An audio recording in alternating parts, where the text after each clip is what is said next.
চলো আজকে রান্না করতে করতে তোমাদের কিছু ভিডিওটা তোমাদের সামনে তুলে ধরছি।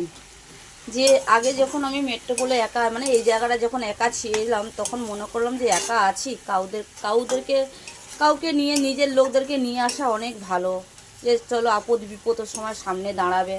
হ্যাঁ, তো আমাকে সবাই যারা আমাকে ভালোভাবে চেনে তারা খুবই ভালোভাবে যে বলেছিল, আমাকে তখন বলেছিল যে কেন এটা করছিস, কেন নিয়ে আসলি, সত্যিকারে নিয়ে এসে না এখন আমাকে কোনো দামই দেয় না।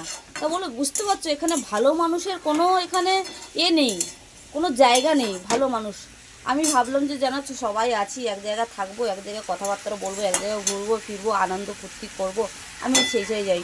দেখো, একটা ভিডিও ছেড়েছিলাম, ভিডিওর মধ্যে বলেছিলাম যে নিজের লোক নিজেরই হয় না, নিজের লোক কীভাবে শত্রু হয়। তো কেন কথাটা আমি বলেছিলাম আজকে আমি খুলে বলছি। হ্যাঁ, যখন যখন জায়গা ছিল না, যখন কোনো কিছু ছিল না, তখন আমি জায়গা দিয়েছিলাম, আমি সব কিছু করেছিলাম।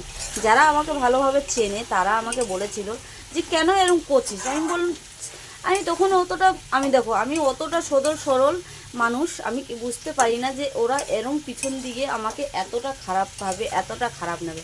বলে না, যখন জায়গা পেয়ে গেলে না তখন কাউকে চেনে না। সত্যি করে কথা, যখন জায়গা চিনে গেলে, যখন সব কিছু পেয়ে গেলে তখন কাউকে, তুমি বিপদের মধ্যে পড়ো তখন তোমাকে কেউ উদ্ধার করবে না। আমি এই বিপদের মধ্যে পড়েছি, আমি ওইটার জন্য কথাটা বললাম যে কেন নিজের লোক নিজেরই হয় না। সত্যি করে কথা বন্ধু, নিজের লোক নিজেই হয় না। তো চলো, আজকে রান্না করছি ফুলকপি দিয়ে আলু দিয়ে রুই মাছের, এই যে রুই মাছ ঝোল করব, চিংড়ি মাছ দিয়ে, এই যে চিংড়ি মাছ দিয়ে পেঁপে দিয়ে একটুখানি রসা রসা করব। তো চলো বন্ধুরা, কেমন আছো? আশা করি তোমরা খুব ভালো আছো।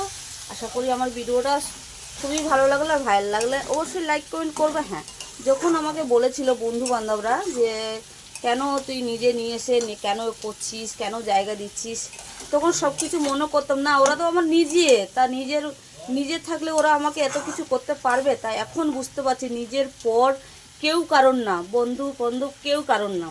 আমি এটাই ভালোভাবে বিপদের সময় ভালোভাবেই বুঝতে পারছি, তার জন্য কথাগুলো আমি বললাম। তো যাক, তারা ভালো থাকুক, সুস্থ থাকুক, আর কিছু চাই না, ওরা ভালো থাকলেই ভালো। আমি যেরকম বিপদের মধ্যে পড়ে আছি, এরকম বিপদের মধ্যে পড়ে, যেরকম ভগবান যেরকম শক্তি দিয়েছে অবশ্যই চেষ্টা করব সব কিছু সামলানোর জন্য। তো ভগবান ঠিক একদিন না একদিন ঠিক করে দেবে আমাকে, আমি এইটুকুনি জানি। ভগবানের উপরে ভরসা আছে, আর কাউকে ভরসা করার মতন আর জায়গা নেই, তার জন্য ভরসা কাউকে করতে পারছি না। যা করে ভগবান করবে, ঠাকুর করবে। তো আমি এই ঠাকুরের উপরে ছেড়ে দিলাম সব কিছু। তো চলো, আমার এই যে রান্নাটা কেমন লাগলো অবশ্যই তোমরা জানাবে বন্ধুরা। তো আবার নেক্সট আমার যদি কোনো ভুল হয়ে থাকে তো অবশ্যই আমাকে ক্ষমা করে দেবে। আর আমার যদি জীবনের কাহিনী, আজকাল আমি সত্যি করে কথা ভেবেছি যে এবার আমার জীবনে যাই হোক না কেন, আমি আবার সেইটা তুলে ধরবো। আর আগে ভাবতাম যে না, বলবো না, কোনো কিছু করবো না।